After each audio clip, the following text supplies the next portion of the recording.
Dagdag sahod 200. Isa batas! Isa batas! Dagdag sahod 200. Isa batas! Isa batas! Wage board! Buwagin! Buwagin! Wage board! Buwagin! Buwagin! Wage board barak! Buwagin! Buwagin! Wage board barak! Buwagin! Buwagin!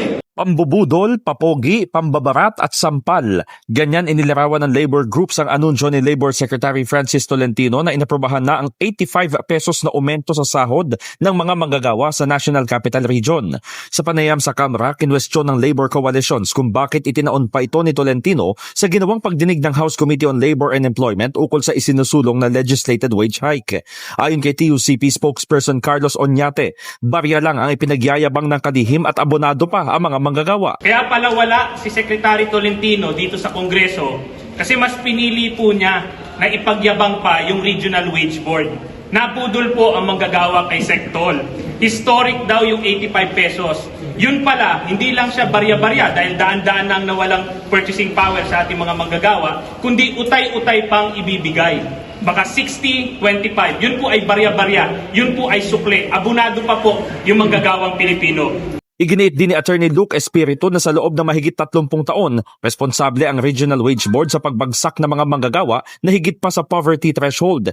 Malayong-malayo rin anya ang sahod sa nararapat na cost of living.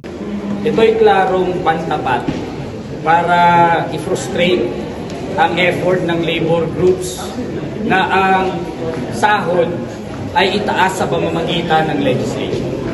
Dapat ang sahod ay itaas sa pamamagitan ng proseso sa House of Representatives at saka sa Senate of the Philippines na tataas sa dagdag sahod sa proseso ng legislation.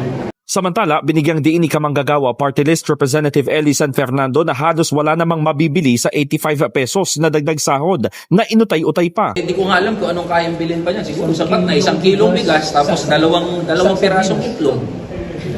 So tanungin natin yung mga nasa Regional Wage Board. O tanungin natin si Secretary Tolentino, tingin niya ba ay sapat na itong 85 pesos? Eh ang gustong gawin ng mga Regional Wage Boards, pakainin na lang tayo ng noodles at delata. So masira lahat ng mga mga bato natin, magdialysis tayo lahat. In the heart of changing lives, ako si Brigada Haji Caaminyo ng 105.1 Brigada News FM Manila, the Music and News Authority.